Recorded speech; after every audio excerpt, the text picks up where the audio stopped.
ẹ̀yin èèyàn lé ẹ káàbọ̀ sí Mashola Gist TV. Fulani tó pa àwọn ọba méjì ní Èkìtì ó jẹ́wọ́ ó lóun wà nínú àwọn tí ó yìnbọn pa àwọn ọba Èkìtì yìí o.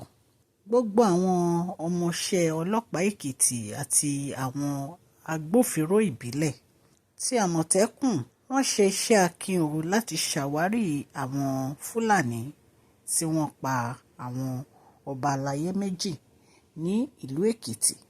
Ní ọjọ́ ajé Monde ọ̀sẹ̀ tó kọjá, ọ̀kan nínú àwọn afurasí ọ̀daràn tó lọ́wọ́ nínú ikú àwọn ọba àlàyé yìí ọwọ́ ti bá o. Bí wọ́n ṣe yìnbọn pa àwọn ọba àlàyé méjì, bí wọ́n ṣe pa wọ́n ní ìpakúpa ní agbègbè Ìkọ̀tún Èkìtì. Ní Ìkọ̀lé Èkìtì, ọwọ́ àwọn agbé òfinró ti tẹ̀ wọ́n o. Wọ́n dẹ̀ ti mú wọn sí àtìmọ́lé wọn.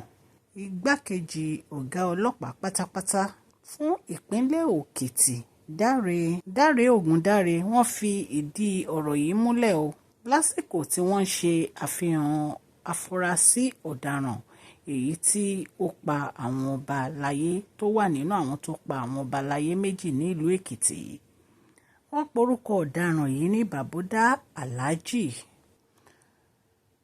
Ọ̀gá ọlọ́pàá Ògúndáre wọ́n sọ̀rọ̀ wọ́n ní àpapọ̀ àwọn ọlọ́pàá àti àwọn ọmọ iléeṣẹ́ ìgbìmọ̀ ni wọ́n fọwọ́sowọ́pọ̀ láti ṣe iṣẹ́ takuntakun láti wá àwọn ọ̀daràn yìí.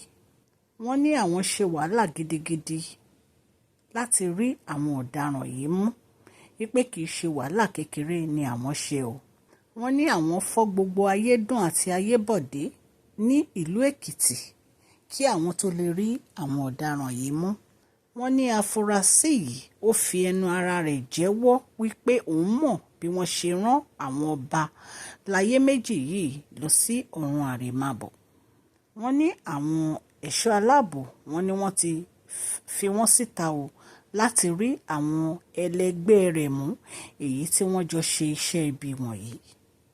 Ìgbà táwọn oníròyìn tó ń fi ọ̀rọ̀ wá afurasí yìí lẹ́nu wò fúnra ẹ̀ ló jẹ́wọ́ o. Ó ní òun mọ̀ nípa bí àwọn ṣe pa àwọn ọba àlàyé méjì yìí. Onímọ̀jò ti Ìmọ̀jò Èkìtì, ọba Samuel Ògúnṣọlá àti ọba David Babátúndé Ògúnṣakin, ẹlẹ́ṣin ti Ẹ̀ṣán Èkìtì.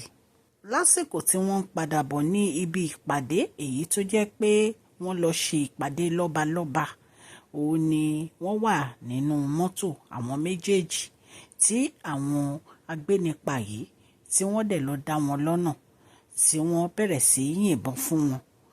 Ìgbà tí wọ́n yìnbọn fún wọn tán, wọ́n wọ́ wọn sílẹ̀, wọ́n wá bẹ̀rẹ̀ sí ṣá wọn pẹ̀lú àdá ní ọwọ́.